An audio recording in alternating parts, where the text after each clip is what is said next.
Commission के मुतल्लक है, और ये बात मैं आपसे कहना चाहता हूँ कि डिलिमिटेशन कमीशन की रिपोर्ट जो है वो गवर्नमेंट को सबमिट हो गई है, आप सब इस चीज़ को जानते हैं। मैं इसके मुतल्लक आपसे कुछ बातें शेयर करना चाहता हूँ और उससे बाद आपके जो सवालात होंगे उसका भी जवाब देंगे। सबसे पहले ये बात कहना चाहता हूँ कि ये डिलिमिटेशन कमीशन की रिपोर्ट नहायत ही ट्रांसपेरेंट तरीके से, नहायत ही मेथोडिकल तरीके से, नहायत ही मुनसफाना तरीके से ये रिपोर्ट बनाई गई है। आपको जानकर हैरानी होगी कि इस रिपोर्ट से पहले जम्मू कश्मीर में जो भी इलेक्शन 1957 से लेकर आज तक की रिपोर्ट होने से पहले तमाम इलेक्शन, अगर ऐसा भी कहा जाए कि जब 1957 में असेंबलीज की कॉन्स्टिट्यूंसीज को तकसीम किया गया तो उस वक्त हमारे जम्मू को 30 सीटें दी गई, कश्मीर को 43 सीटें दी गई, लेकिन ये तमाम जो एक्सरसाइज कैरी आउट की गई ये नहायत ही आर्बिट्ररी, अनडेमोक्रेटिक और मनमर्जी से की गई एक्सरसाइज थी। और तो वही एक्सरसाइज को फिर बीते हुए सालों में इस्तेमाल किया गया और उसकी वजह से ही हमारे जम्मू कश्मीर में हमेशा डेमोक्रेसी और गवर्नमेंट के प्रति हमेशा रिजर्वेशंस रहीं, कई तरह के ग्रीवेंसेस रहे और उसकी वजह से कमीशन दर कमीशन हमारे जम्मू कश्मीर में हुए। वो गजेंद्रगढ़ का कमीशन हो, वजीर कमीशन हो, सबसे बेसिक फैक्टर अगर डेमोक्रेसी में है तो वो है कॉन्स्टिट्यूंसीज का बनाना और उसमें लोगों को वोट डालने का हक देना। ये बड़ा ही निहायत ज़रूरी एक जिम्मेवारी है किसी भी गवर्नमेंट। लेकिन डिलिमिटेशन कमीशन पहली दफे हिंदुस्तान का जो कॉन्स्टिट्यूशन उसके बीच तो डिलिमिटेशन कमीशन के मुतल्लक जो जिस तरीके से उसके मुतल्लक डिलिमिटेशन कमीशन की जो पैरामीटर्स हैं, किसी भी कॉन्स्टिट्यूंसी को बनाने के लिए कुछ वहाँ पे पैरामीटर्स दिए गए हैं, उन पैरामीटर्स को कभी जम्मू कश्मीर में उसकी परवाह नहीं की गई। जैसे कि पॉपुलेशन तो आधार होता ही होता है,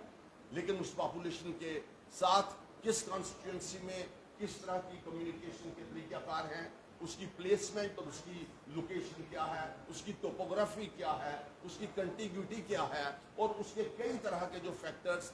वो सब लेकर ये उसको कॉन्स्टिट्यूंसीज को डेवलप किया जा सकता है। मैं आपसे ये कहना चाहता हूँ कि ये पहली दफ़े ये जो डिलिमिटेशन कमिश्नर अपॉइंट किया गया और उसने ये एक्सरसाइज अंडरटेक की और जिसको कई महीने लगे और एक पूरा विस्तार पूर्वक एक मेथोडिकल तरीके से उसको फॉलो किया गया। और इस डिलिमिटेशन कमीशन में हमारे एसोसिएटेड मेंबर के रूप में मेंबर पार्लियामेंट थे। मेंबर पार्लियामेंट ने कमीशन को बाकायदा वक्त वक्त पर अपनी सलाह दी और कमीशन ने वक्त वक्त पर कई जगहों पे विजिट करके फिजिकली लोगों से उनके मुतल्लक उसके मुतल्लक सारी बात को जानने की कोशिश की। कुल मिला के ये जो रिपोर्ट बनी जिसमें 90 सीटें हमारे जम्मू कश्मीर के लिए रखी गई और सबसे खूबसूरत चीज़ इसमें जो बड़ी खूबसूरत चीज़ बनाई गई कि जम्मू कश्मीर को एक यूनिट रखा गया। उस जम्मू कश्मीर के एक यूनिट को जम्मू डिलिमिटेशन कमीशन ने इसको देखा कि हम जम्मू कश्मीर के 90 कॉन्स्टिट्यूंसीज को एक यूनिट के तौर पर देखकर उसको 90 कॉन्स्टिट्यूंसीज में तकसीम कर रहे हैं। इसके साथ साथ ही 5 पार्लियामेंट्री सीट हमारे जम्मू कश्मीर की थी, जिसमें से 3 जो पहले कश्मीर में थी और 2 सीटें पार्लियामेंट की जम्मू में थी। लेकिन इन्होंने जम्मू कश्मीर को एक यूनिट तस्वर करके हर पार्लियामेंट्री कॉन्स्टिट्यूंसी में 18 असेंबली कॉन्स्टिट्यूंसीज रखी और उसकी तरीके से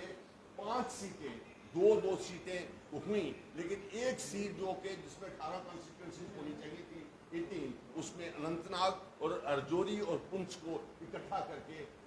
एक इलेक्शन कमीशन ने एक ये बात سب کے سامنے رکھی ہے کہ جموں کشمیر ایک اسٹیٹ، ایک یونین ٹیریٹری اور ایک اکٹھی یونین ٹیریٹری ہے، اس میں دونوں جو حصے ہیں بالکل اکٹھے ہیں۔ اور آج آپ سے میں ایک یہ بات کہنے میں بالکل گریز نہیں کروں گا، اگر شروع میں ہی ہماری اسٹیٹ کی ڈیلیمیٹیشن کمیشن اور طریقہ کار صحیح اپنایا ہوتا،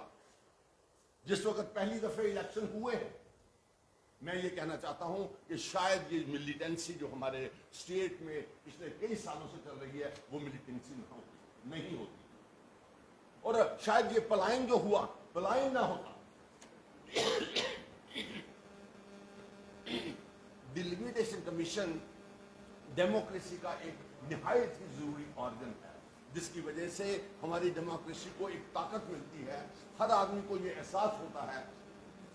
کہ وہ اپنی حکومت کے لیے، جو حکومت ان کو گورن کرے گی اس کے لیے ان کو وہ ووٹ ڈال سکتا ہے۔ یہ بات بھی آپ کو کہنے میں